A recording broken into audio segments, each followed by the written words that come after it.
bienvenidos a este nuevo video en el que resolveremos otra pregunta de entrevista técnica para posición junior. Y en esta ocasión el problema que traemos es encontrar el elemento mayor en un arreglo de enteros. Pero no te dejes engañar, que aún en un problema tan sencillo como este hay muchísimo que aprender, así que vamos a ello. Y recordemos que el primer paso en una entrevista es entender el problema a plenitud, porque a pesar de que sea un problema tan sencillo, muchas veces en la descripción encontramos ciertas restricciones o acabamos de entender el problema. Entonces en este caso dice, escribe una función en Go que encuentre y regrese el elemento mayor de un arreglo de enteros. Dice que como entrada va a tener un arreglo de enteros que puede tener cualquier número de enteros, cualquier número de elementos, y pueden ser positivos, negativos o cero. Aquí es importante, no tenemos restricción de que los números sean solo positivos. Y la salida va a ser el elemento mayor de los slice y un error en caso de que el arreglo o el slice esté vacío. Y nos ponen un par de ejemplos. En el primero tenemos que el número mayor es el 9, por eso regresamos 9 y un error nulo. En el ejemplo 2, que son puros números negativos, tenemos que el elemento mayor es el menos 2, por eso es el que retornamos y un error vacío. Y en el ejemplo 3 mandamos un arreglo vacío, por lo tanto regresamos 0 y un error. Y mi consejo principal, como siempre, es piensa en voz alta y vete primero por la implementación más sencilla que te venga a la mente. En esta ocasión tal vez estés familiarizado con este problema, lo hayas hecho muchas veces en tus desarrollos del día a día, pero vamos a asumir que nunca te habías topado con este problema de encontrar el elemento mayor en un arreglo de enteros. También hay muchos lenguajes de programación que te dan ya funciones para encontrar el elemento mayor, pero pues en este caso tienes que hacerlo a mano porque de lo que se trata es de demostrar tus habilidades, ¿no? Entonces, ¿cuál es el approach más sencillo que se te ocurre para encontrar cuál es el elemento mayor de una regla? Y quizá el approach más sencillo que se nos ocurre a todos y el más fácil de implementar es básicamente comparar todos los números contra todos los números y ver cuál es el mayor, ¿no? Entonces, podríamos empezar por decir, tomamos el 3 y lo comparamos contra el resto de los números. Y si no hay ninguno que sea mayor que el 3, pues quiere decir que el 3 es el número mayor y ese es el número que retornaríamos. Pero en este caso, por ejemplo, en la primera iteración nos daríamos cuenta que el 5 es mayor que el 3, por lo tanto el 3 no es el número mayor. Así que nos moveríamos a comparar el 5. Y el 5, esto no es muy eficiente, pero lo más sencillo y lo más rápido que podríamos hacer sería compararlo contra todos los números en el arreglo. Compararlo nuevamente contra el 3, a pesar de que sabemos de que el 3 no es el número mayor porque era el número del cual veníamos, pero en la implementación va a ser lo más sencillo. Entonces comparamos contra el 3, vemos que el 5 sí es mayor, luego comparamos contra el 5 mismo tal vez, ahí sería cuestión de optimizar que no compares el número contra el mismo para ahorrarnos una iteración. Luego compararíamos contra el 7 y nos daríamos cuenta que el 5 no es mayor que el 7, por lo tanto no tendría sentido seguir comparando. Así que nos moveríamos ahora hacia el 7. Digamos que ahora nuestro gallo es el 7. Y nuevamente compararíamos contra el 3 si es mayor, contra el 5 si es mayor, contra el 6 es mayor, contra el 2 es mayor, pero contra el 8 no es mayor. Entonces el 7 deja de ser nuestro gallo, nos movemos al 6 y así nos vamos, ¿no? El 6 va a ser también mayor, no va a ser mayor que el 7, por lo tanto ahí va a perder. Luego nos vamos al 2, que es el menor de todos, por lo tanto no tiene ninguna victoria. Nos vamos al 8, que casi es el mayor, pero al final se va a topar con el 9, que pues bueno, para nuestra mala fortuna estuvo en la última iteración. Cuando toque el 9 vamos a comparar contra todos y vamos a ver que todos los números son menores que el 9, por lo tanto podemos regresar el 9 como nuestro elemento mayor. Ese sería el primer approach y el más sencillo, que otra vez asumiendo que nunca has resuelto este problema, es lo primero que se me podría ocurrir a mí a lo mejor en la entrevista. Entonces yo le diría a mi entrevistador, tal como lo estuve haciendo ahorita pensando en voz alta, le diría, este es el primer approach que voy a implementar. Aquí pueden pasar un par de cosas, que el entrevistador desde aquí te diga, sabes que tu solución no es la más eficiente, trata de pensar en otra, o que te diga, va, aviéntate con esta primera implementación y ahorita vemos qué más hacemos. Entonces vamos ahora sí a implementar. Tenemos aquí nuestra función vacía que ahorita simplemente está regresando 0 y nulo. Y vamos a empezar a implementar. Y como siempre también, siguiente paso es, si tenemos alguna restricción o alguna validación que tengamos que hacer, pues hay que hacerlo antes de cualquier lógica, ¿no? Entonces por aquí tenemos la restricción de que si el arreglo está vacío, tenemos que regresar un error indicando que está vacío el arreglo, ¿no? Entonces vamos a checar el tamaño del arreglo del slice de números, y si el slice su longitud es igual a 0, entonces tendríamos que regresar un 0 y un error. Slice is empty. Vamos a mantenerlo sencillo. Luego, continuando en esta parte de nuestra implementación, ya sabemos que nuestra función, nuestro arreglo no está vacío. Entonces empezamos a hacer nuestra implementación. Y pues bueno, lo primero que tenemos que ver es que tenemos que iterar por cada uno de los elementos una primera vez para ir recorriéndolos todos desde el 3 hasta el 9. Entonces eso lo vamos a hacer con un ciclo for que va a iniciar en 0, va a ser menor, se va a seguir ejecutando mientras i sea menor a la longitud de números, y la i se va a ir incrementando de 1 en 1. Este primer ciclo nos va a permitir movernos una primera vez para ir seleccionando el gallo de cada turno. Primero el 3, luego el 5, y ese gallo lo vamos a comparar contra todos los demás, para lo cual necesitamos iterar una segunda vez, por lo tanto vamos a necesitar un segundo ciclo. Este segundo ciclo lo vamos a hacer con j igual a 0, j menor a longitud o al tamaño, perdón, de mi arreglo de números, y j se irá incrementando de 1 en 1.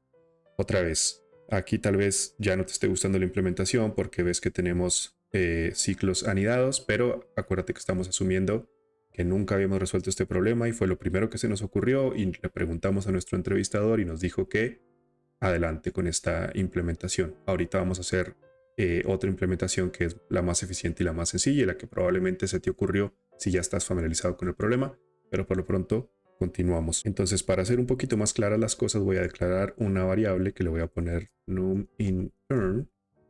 Este es nuestro gallo en turno, y voy a guardar aquí el valor de la variable que voy a comparar en esa iteración, ¿no?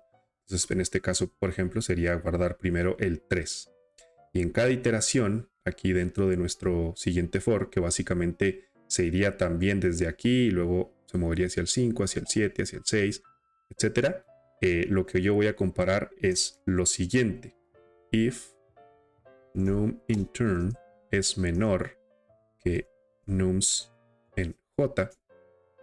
¿Sí? Básicamente estoy diciendo, si el número contra el que estoy comparando es mayor que el número que creo que es el mayor en ese momento, pues entonces yo sé que ya tengo que romper el ciclo y continuar con el siguiente número, ¿no? Es como si en nuestro ejercicio dijéramos, mi número en turno es el 3, y en mi primera iteración, bueno, mi primera iteración me compararía, porque j sería igual a 0, me compararía contra el 3 mismo, entonces esto no se cumpliría, así que continuaríamos, pero en la siguiente iteración, cuando j sea igual a 1, entonces compararíamos contra el 5, y ahora sí esto se cumpliría.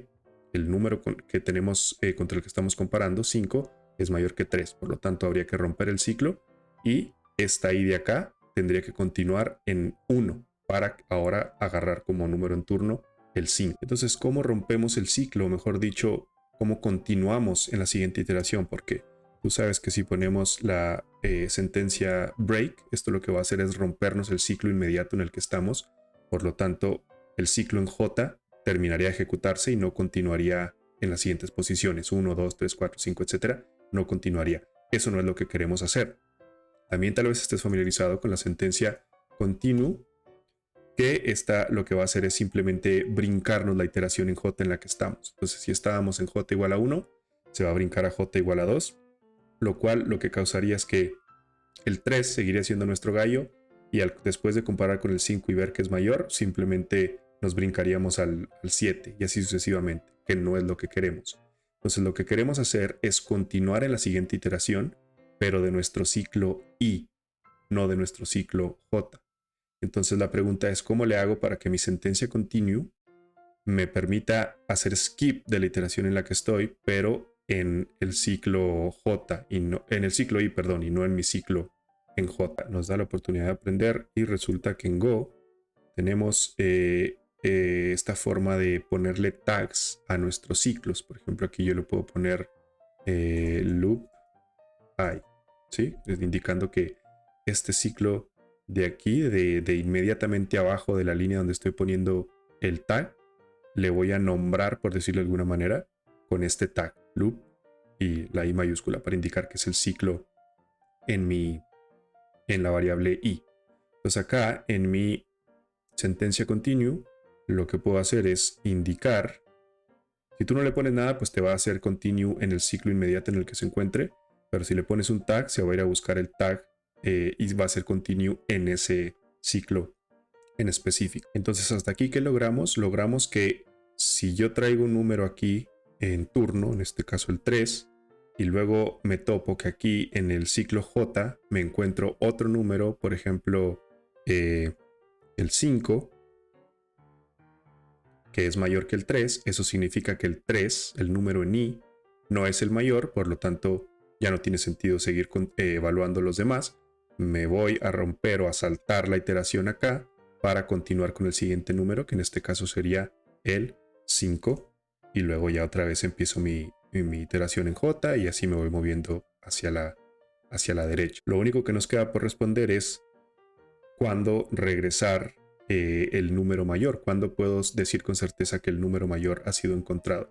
Pues bueno, para eso vamos a cambiar estos dos números de orden y vamos a suponer que el primero con el que vamos a iterar es el 9, ¿sí? Entonces 9 lo tendríamos aquí y empezaríamos a comparar contra todos los demás. La primera vez j es igual a 0, en la posición 0 tenemos al 9, así que se compararía contra el mismo, por lo tanto no se cumpliría esta condición.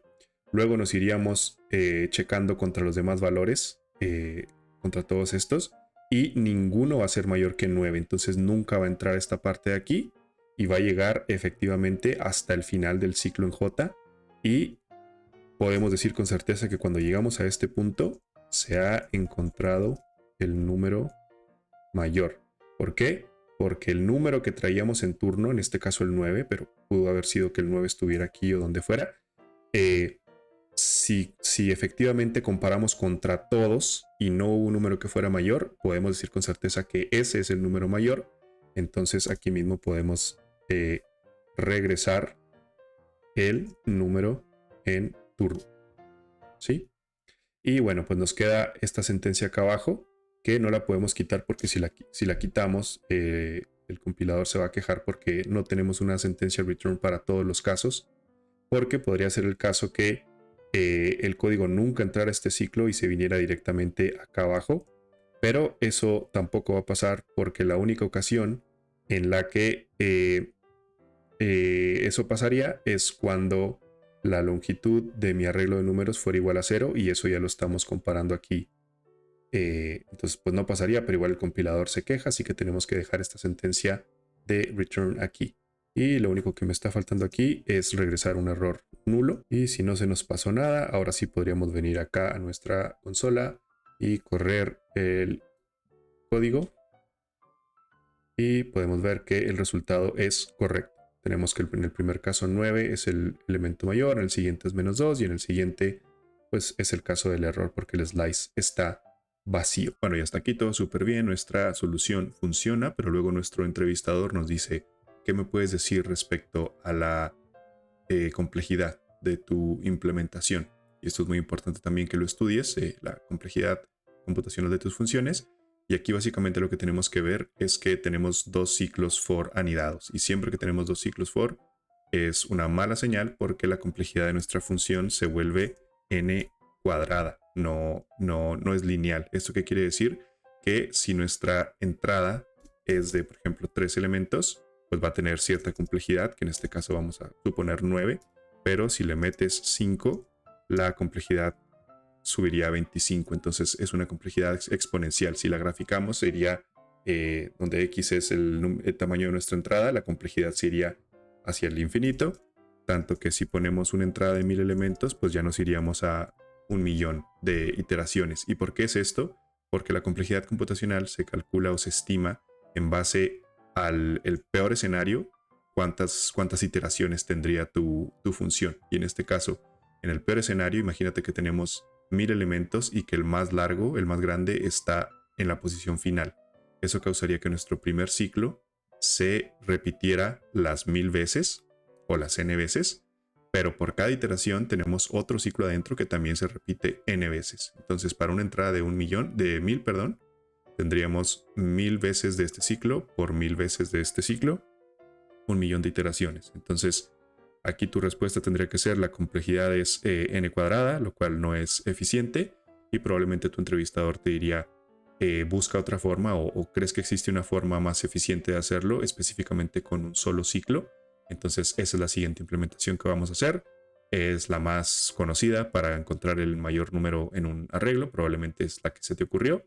Pero bueno, había que hacer este ejemplo para tocar el tema de complejidad computacional, y también porque pues muchas veces es la primer solución que se nos ocurre en una entrevista de programación, no es la más eficiente. Entonces, lo siguiente que vamos a hacer es implementar lo mismo, pero con un solo ciclo. Y bueno, comenzamos simplemente por definir una segunda función, y aquí ya cambié la llamada, es ahora nuestra segunda función. Agregamos también nuestra restricción. Si la longitud de números es igual a 0, pues regresamos un error. Y ahora vamos a estudiar nuestro problema. La restricción que tenemos ahora es que solamente podemos pasar por cada número una sola vez. Entonces ahí nuestra complejidad baja significativamente, porque ahora, en el peor de los escenarios, si el número mayor está al final, pues únicamente recorreríamos el arreglo n veces, ¿sí? No n por n veces. Entonces nuestra complejidad ahora es lineal. Pero bueno, el punto es que si solamente los vamos a recorrer una sola vez, eso significa que el 9 con el 5 lo voy a comparar una sola vez, ¿sí? Entonces, al yo ver que el 9 es mayor que el 5, necesito guardar como favorito hasta ese momento el 9, ¿sí? Y luego después tendría que compararlo con el siguiente número, que es el 7, y el 9 seguiría siendo el mayor, entonces tengo que seguir guardando el 9. Pero supongamos que aquí tenemos un 16. Entonces, cuando compare con el 16, el 9 ya no es mi favorito, ahora el 16 es el favorito. Así que ahora tendría que empezar a guardar el 16 en lugar del 9. Entonces la pregunta es: ¿dónde puedo guardar ese número para ir almacenando mi favorito en cada iteración? Pues sencillamente en una variable adicional, ¿sí? Ya que vamos a igualar esa variable adicional, podríamos igualarla a 0, pero pues para ser prácticos también podríamos igualarla a el primer número que tenemos en nuestro arreglo. En este caso, es el primer elemento, ¿no? Es el primero que vamos a tomar como mayor, porque es el primero que conocemos de nuestro arreglo. Y ahora, en lugar de un ciclo for, para variar un poquito, bueno, sí es un ciclo for, pero no es el típico ciclo con una variable de control, sino que vamos a usar la sentencia en Go de range. Y bueno, la forma en que funciona esta sentencia range es que le tienes que pasar acá un arreglo o cualquier variable, cualquier valor que sea iterable, un slice, un mapa, por ejemplo. Y en el caso de el slice, al hacer range, lo que va a pasar es que en cada iteración del ciclo tenemos dos variables de retorno. La primera es el índice en el que vamos, es decir, 0, 1, 2, 3 hasta n-1. Y n, en este caso, es el número en el que vamos en ese turno, ¿no? Entonces, en este caso sería -2, -5, -7, etc. Entonces, lo siguiente que tenemos que hacer es comparar cada número contra el que traemos ahorita como número máximo. Digamos, si el número en turno es mayor que el máximo, pues es lo que decíamos anteriormente. Ahora nuestro favorito, nuestro máximo, deja de ser el valor que tenía antes y se convierte en n. Y una vez que terminamos de iterar, de comparar contra todos nuestros números, simplemente retornamos el número máximo, el que sea que haya quedado como máximo, y un error nulo. Y si volvemos a correr nuestro código, ahora estamos mandando a llamar nuestra nueva función, nada más para ver que todo esté correcto, y en efecto tenemos los mismos resultados, por lo cual nuestra función está correcta. Y hasta aquí vamos a dejar este video. Como siempre, esperamos que te sea muy útil. Mucho éxito en tu entrevista de programación y en tu vida en general. Muchísimas gracias por tu atención. Como siempre, nos vemos en el próximo. Feliz programación. Cambio y fuera.